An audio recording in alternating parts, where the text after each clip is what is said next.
Hi, welcome to the show. I'm Maggie. I'm Mike. And this is Friends on Fire. And we are a podcast on a mission to get friends to talk about money. Okay, so we're talking about net worth today. My favorite topic of all time. I know it is your favorite topic. A quick story. When Mike and I first met and just somehow started talking about personal finance stuff, I'm not even sure what started it, honestly. I remember exactly what started it. What was it? You were confused about Roth 401k versus regular 401k, and you had showed me some analysis somebody had done. And I, because I am incapable of not correcting financial analysis mistakes, redid it for you. Right. Now I remember. It's all coming back to me. But pretty soon after we started having those conversations, you told me, we realized that we both were passionate about this topic and had a lot of interest in it. And you told me you were writing a book, and I was like, whoa, this is like way more serious than I realized. You know, like you're legit. You're actually writing a book on this topic. And so we continued to kind of bond over the fact that you were writing this book. And I was one of many people, I think, who helped you be a first reader and provide some edits and feedback. I think you actually said I gave the best edits. Didn't you? It's not a competition, but you were extremely thorough. I'm very detail oriented. So this is one of the things I really like about you, Maggie. You are very generous with your time and very thoughtful, and I don't phone it in. You don't phone it in. You volunteered to help me with this project because you knew I was passionate about it. And then you gave very thorough, very detailed feedback for it. And so it was extremely helpful in the process. And it was also the reason I knew that like we could do a great podcast together. Because you have your shit together and you're going to put in the work. Yeah, nice. I just like to throw in compliments because it totally puts Maggie off of her game. She's like feeling so good about herself. She doesn't know what to do. Great. What was I talking about? Okay. Second story. I got a lot of stories to kick off the net worth topic. So just as a little bit of like behind the scenes on how we prep for this podcast, we usually will sit down and talk about upcoming episodes, and we'll record like 3 or 4 episodes at once. And whoever is more passionate about a particular topic, passionate, knowledgeable, whatever, just to split up the work, we'll say, okay, like you go do the show notes for these 2. I'll do the show notes for these 2. So one of us leads and starts the show notes of a particular topic, and then we will go and edit the other person's and add our commentary and all that, just so we're ready to talk about a particular topic. So Mike took the lead on net worth, of course, and I'm a little bit behind, and I was reading the show notes for this episode very late last night, and I was just sort of tired and losing my focus. And I read his show notes, but I spent like half my time playing Missy Elliott's song Work It and thinking about how I could rewrite all the lyrics to net worth. And so I think I'm not allowed to play her song on the air, right? Are there like music right things? We'll find out. But you know, there's a little bit of the kickoff to it. Put up the intro.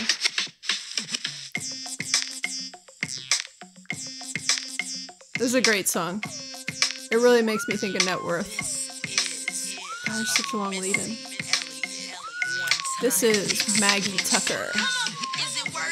Let me work it. I put my thing down, flip it, and reverse it. Okay, so that's the song. Mike's appalled right now. But I was just, every time I hear net worth, I don't know why I think of the song Work It. Because I think like, is it worth it? Let me net worth it. I put my numbers down, check it, and I save it. Wow.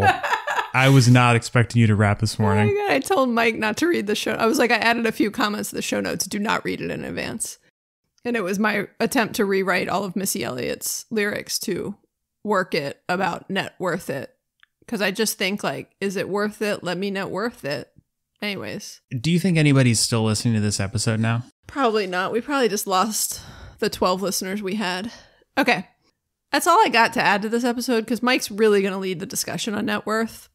I'm just here to play Missy Elliott songs. Well, thank you for that, Maggie. I will try to get us back on track here. So Maggie mentioned the book. When I wrote the book, so much of it was based on net worth. It is such an instrumental piece of the way that you approach money. Is it worth it? Let me net worth it. Are you going to do this the entire episode? Yeah, it's just stuck in my head. I put my numbers down, check it, and I save it. Okay, tell us how you do your net worth. All right. I need to continue with the lead up here. Okay. So the book is called Your New Relationship with Money. And who wrote that book? I wrote the book. Michael O'Leary. It's on Amazon. You're in the credits, Maggie. Oh really? Yeah. Seriously? Yeah. I don't think I ever noticed that. Yeah. Okay, keep going. She's I actually happen to have the book next to me. Yeah, keep going. Well, it says that the book is dedicated to your daughters, right. Emma and Mia. Yeah, look at the acknowledgements. My name's not on that page. Look at the acknowledgements. Oh, look at that. I honestly don't think I realized my name was in this book. This is reason number 12 why you should buy this book. My name is in it. That's so cool. I think that's the first time my name's ever been in a book. Okay, keep going. I'm getting us off track. All right. So in the book, net worth is actually in every single section. There's 4 sections of the book. And there are 4 chapters fully dedicated to net worth. The first section is all about starting over with money and cleaning the slate. The second section is all about finding inspiration to make a change. The third section is all about understanding the tools you need to make those changes. And the fourth section is about putting things into action. And in all 4 sections, I talk about net worth because it is so critical to the entire journey that it requires that much dedicated space. I like how it's that important that it is in all 4 sections. Yep. So net worth at a very high level is the value of all of your assets minus your liabilities. So the house you own plus the mortgage that you still owe on it. Yeah. So if you own a $300,000 house, but your mortgage is $200,000, you only have $100,000 in your net worth. That's correct. All your 401ks, you can include things like jewelry and collectibles if those things have value. It's like a reasonable view of if you were to try to liquidate everything in your life and just start over, how much value like is that? Like this shirt that I'm wearing might be worth like $10. Do I add that into my net worth? You could if you had any intention or ability to sell it. Okay. But typically, you're not going to make strategic decisions about your life based on the t-shirts you wear, so I would not include all those. But we're getting a little bit off track. So the net worth chart is on paper, all of these things listed out, all of the assets you own, all of the money that you owe to other people, and then you get a number. And using this number to guide decision-making and strategy in your life is just the most impactful thing you can do. The second most impactful thing you can do is track all your spending, which we did an episode about. But the number one thing you do, track your net worth. Yeah, know your net worth and keep tracking it on a consistent basis. Yeah. So I didn't used to do this. I started doing this consistently when I met Mike. I had done it very haphazardly over the years at different times, but not in a consistent format. And it was very hard to compare them because I didn't I just wasn't consistent. Now, in your defense, you have always used Mint and Personal Capital, right? Not always, just in the past few years. Okay, so for a long time, you've used those websites, which aggregate all this information and deliver you a fairly accurate net worth number. But one of the points that I make in the book, which is a recurring theme in all this stuff, is that you should do all this yourself. If you rely on something else to aggregate all these numbers for you, you lose touch with the source information there, the specific investments you have, the pay down schedule for your mortgage. It's just all rolled up into one large number. And so creating it yourself is part of the benefit. Let me give you an example about how a net worth mindset works. You might think that paying a mortgage payment every month is just an expense, a cash out the door. So if you have a $2,000 mortgage payment, and let's say, for simplicity, $1,000 of that goes towards the principal, you might see it as a $2,000 expense. But in reality, it is a $1,000 expense, which goes to interest and taxes. And the $1,000 goes towards your equity in the house. When you track this on a net worth chart, your checking account goes down by $2,000. The equity in your house goes up by $1,000. So your net cost is $1,000 and your net worth only changes by $1,000. And when you get more aggressive in that example and want to pay off a higher amount of your principal, you're not losing money. Right. You're just putting more into the category of your house's equity versus cash sitting in the bank. That's right. So your net worth is, and you're paying less interest, which means your net worth is getting bigger over time. And this is the type of holistic view that makes the net worth so powerful. It gives you the visibility to make decisions that will most greatly impact the financial return, not necessarily where you think is the best decision. I like it too, Mike, because it's truly a holistic view, right? You see everything all combined and added up together, and you make that decision as a result of seeing all of those things together versus a very isolated decision from just one account of like, well, this is going to cost me more cash in the short term. Another example, in addition to the mortgage principle, to view a net worth mindset is if you were to take $100 in gross income from your employer, you can take it in three main ways. The first way is if it is your primary objective to get cash quickly, then you are not utilizing a net worth mindset. Because to get cash quickly or to get larger volumes of cash means that you are paying an expense somewhere. And so let me give you kind of an extreme example of if you take $100 that you're getting in gross income from an employer, if you need the cash and you need it right now, you can go to a payday lender before you get your paycheck. And of that $100, you might be able to walk away with $50. So that has cost you $50. Now you get cash right away. But if you were to just wait for your paycheck, you would have tax withholdings and you would have $75. You would still have the cash. You would get it a little bit later, but you have earned a little bit more relative to the other scenario.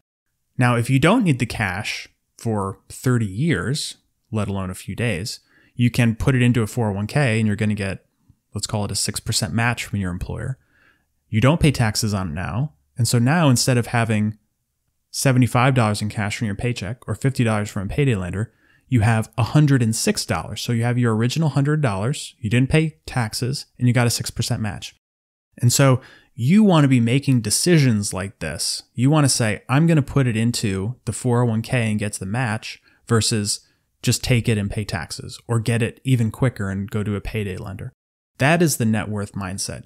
You put money where it earns the highest return, or you decide to allocate to different accounts that has the greatest benefit at that particular time. Okay, I think those are helpful examples for people to understand why you want to track your net worth and the value in doing it. How do you actually track it, Mike? I track it like everything in Excel. I do everything in Excel. Everything? Grocery lists in Excel. Really? Yeah. Romantic notes to my wife in Excel. You're like, read cell B37. It's where I tell you I love you. It's a formula.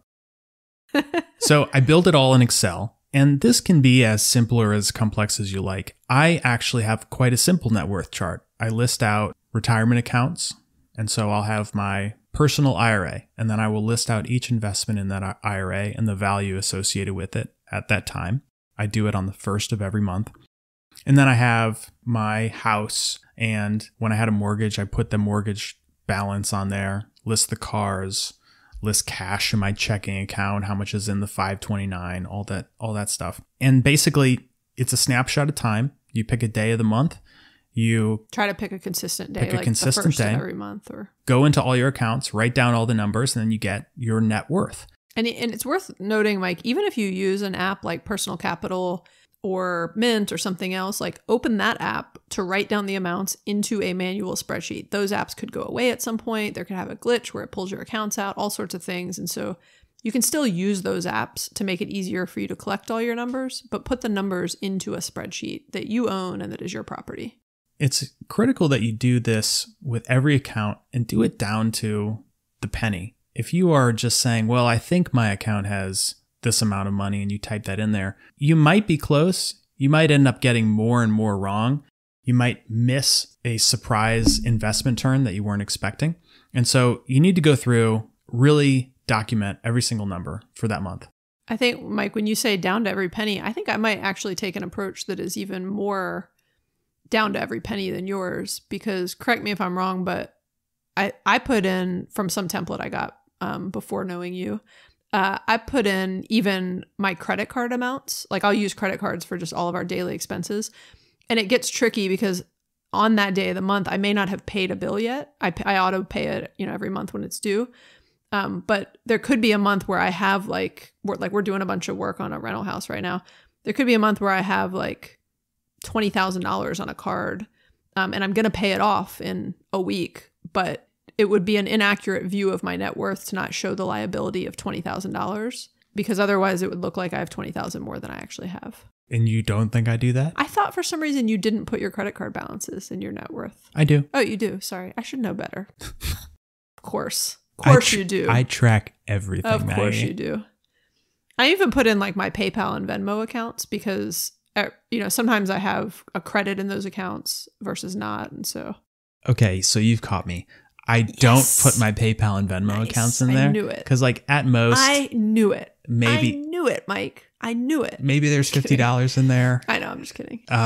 But I wouldn't, there's no material amount of money in those little accounts that would offer me any kind of strategic value But you just said every penny counts.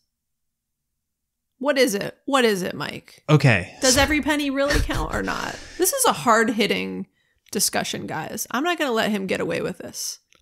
I'm totally messing around. Keep going. All right. So the $5 or $10 you were trading back and forth with your coworkers on, lunch reimbursements is not, unless you're, very early in your earning life, going to make a big difference. Nor is it going to change the way that you approach things. What is important is being mindful of the things that fluctuate with the market that result in you paying interest, that result in you creating more debt. So knowing the value of your investments, knowing what your mortgage schedule is, those are the things that you need to go into every month. And as long as you're in there, you enter them down to the penny. And don't cut corners, because as soon as you cut corners, then 1 month you don't log in, and then it goes by a few more months, and then all of a sudden you've missed a big opportunity in the market, or something's happened with your mortgage payment, and you're now scrambling to understand what it is. So just to clarify, we recommend that you track your net worth monthly. There are people who I hear track it a couple times a year, quarterly, twice a year. I hear some people say they track it once a year. I think there's a lot of value in doing it monthly and just getting into that habit and building that muscle. And it doesn't take long. It maybe takes me 20 minutes when I sit down to do it once a month. And it makes me think about things while I'm doing it too, there's some added benefits to it. The people that don't recommend doing it every month are the ones that would say you don't want to make panicked or emotional decisions based on what you're seeing. And you also don't want to overwhelm yourself emotionally with tracking this stuff. Like right now, the market's down. You're not trying to make yourself feel terrible every month that your net worth may be going down. Exactly. It will go back up. Don't worry. But you do want to stay on top of these things. And if you have yourself disciplined enough to go enter this information every month, you're not going to miss fraudulent charges on your credit card. You're not going to miss big trends in the stock market because you're doing it regularly. If you're only checking your credit card bill every few months, you could very well miss all kinds of charges. Somebody could get a hold of your card, then it's... that's where the expense tracking is really key. Like I've caught things that I would not have caught from charges from companies that shouldn't have charged me and things like that. But all of these things, all these tracking mechanics are all built around the idea that you do this on a fairly consistent and recurring basis so that you stay on top of your numbers. It is being mindful and aware of what's going on in your life. So we will share some suggested net worth tracking spreadsheets, either in this episode or in some follow-up episodes, where we break down net worth in a little bit more detail. If it gets 4 chapters in my book, I think we need at least 4 episodes here. At least one episode, yeah. Going back to the original premise of net worth, it is about creating a net worth mindset so that you make better decisions. And at the very basic level, you want to look at that number once a month and grow that number. Whatever you can do to grow your net worth is in your best interest. Even if it means putting money in your 401k where you're not going to touch it for 30 years versus taking it in cash or paying down some debt, whatever trade-off creates the biggest jump in that number, that's what you want to be focused on. Mike, I think it's worth noting also, a lot of people who are listening to this, their net worth may be negative, right? So they actually may have more debt than they have assets. And so one of the things that net worth tracking can do really nicely is help you track how you're lowering that debt number. Yeah, that's right. It will help you evaluate the question that we get a lot. Should I save for retirement or pay down my student loans? Should I put more towards my mortgage or pay down my credit card debt?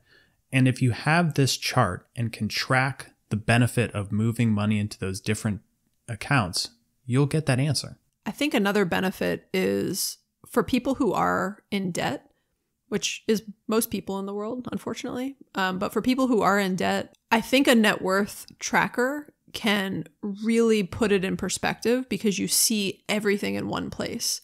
I think sometimes you sort of think like, oh, I have this little credit card debt over here. I have my mortgage. I have my car, all these things. And they add up and you start to look at it and you're like, wait a minute, I have more debt than I have assets. And like, is that how I want to live my life? And so I think it can just put a lot of things in perspective for people to see it all together in one sheet, and then can give them a lot of motivation to start to move that number in the right direction. And we've talked about this before on the show that sometimes when we're stressed out, we like to pull up our net worth and it makes us feel confident pretty good. And good. Because we know that we can get through whatever is stressing us out at that time. Yeah, it makes me happy. It reminds me that I have options in life. That may not be the case for everyone listening to this. They may open their net worth and it might stress them out because it's overwhelming. But the whole point is, if you don't look at and face the reality of what is your financial life right now, it will never get better. So we talk about a lot, what gets measured gets better.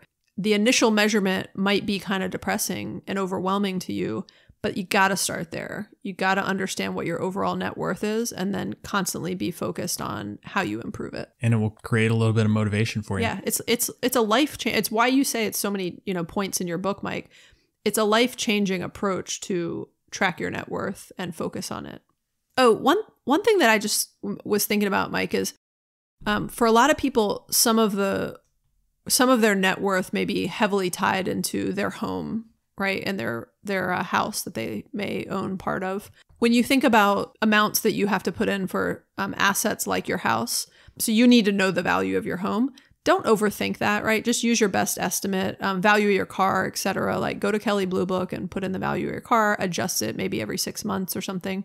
But like I don't change the value of my house in my net worth tracker month to month. That just stays solid. And every now and then, like I might see what things are selling in my neighborhood and think, oh, actually, I'm kind of undervaluing my house. I should up that amount.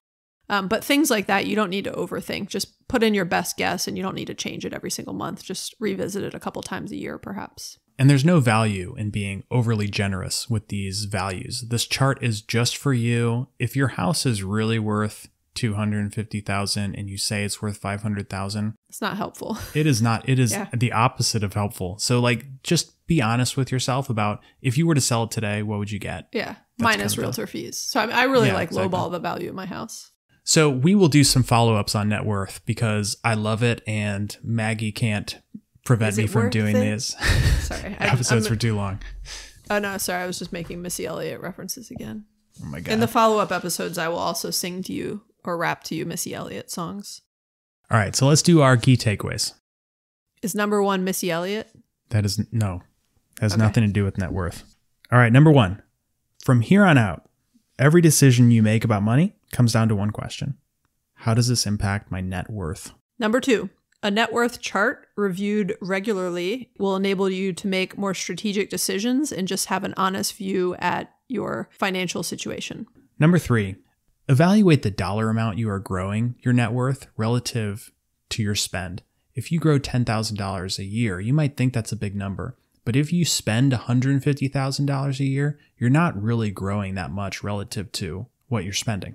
I think that's a great point. We'll talk more about that when we do an episode on annual spending also, but it's a great point. Okay, that's it. Surprise, we have a fourth What? key I thought we only takeaway. do 3 takeaways, It's a fourth Mike. one.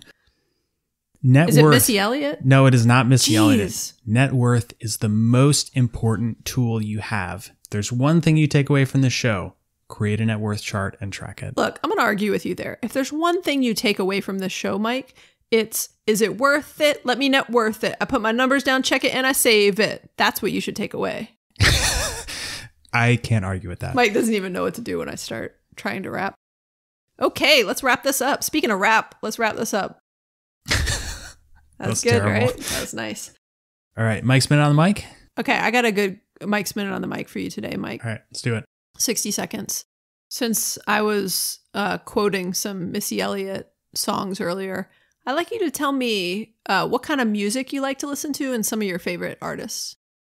Ooh, I like all kinds of stuff. I honestly don't know the answer to this question. So I'm not sure I understand the answer to it. I like all kinds of stuff, but it's really like smooth jazz? No, not smooth jazz, but I'm sure there are some smooth jazz songs that I really like. I love movie soundtracks and cinematic music and like cinematic orchestral music. Like the soundtrack to, what's the movie about the circus? Such a good soundtrack. The Great Showman? Yeah. Greatest Showman? Yeah, love that soundtrack. Such a good soundtrack. That's more like show tunes. I was thinking more of like, Lord of the Rings. Oh, I thought you meant like the Frozen soundtrack. No, I mean, I also love that too.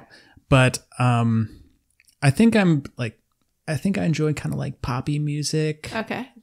Justin Bieber? There are certain Justin Bieber songs that I will jam out to in the car. I'm really enjoying his new album, Changes. I'm not sure I could tell you more than like one song he's ever done. But if I were to pick a few bands, I love Dave Matthews Band. Okay. Favorite band of all time. I could see that. Yeah, what if you were like going to a desert island, you could only take 3 CDs with you? It would be 3 Dave Matthews Band. Oh, it would be 3 Dave Matthews CDs. Yeah, I really love Dave Matthews. But I kind of like everything. Not huge into rap, but some rap songs like on the radio I will kind of like. I'm not into Missy Elliott now.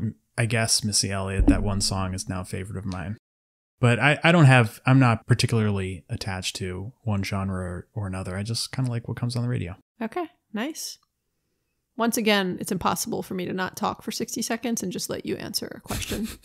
But we'll keep moving on. So yeah, let's wrap this up. If you have any questions or comments, you can give us a call or text us at 404-981-3370. Leave us a question or comment and we play it on the air. Awesome. And also, please follow us on Instagram or Facebook. You can find links to all of our social handles on our website, friendsonfire.org. And please, please, please leave us a review on iTunes, wherever you're listening to this podcast. It helps other people find our show. And since we talked about music a little bit today, I want to just again give a huge shout out and thank you to Clap for Daylight, who let us use one of their songs as our intro music on the podcast. You can find their music on iTunes or anywhere you listen to music. All right. That was a fun episode, Maggie. Thanks for letting me do it. Problem. All right. Thanks. Thanks, Bye. Mike. Bye.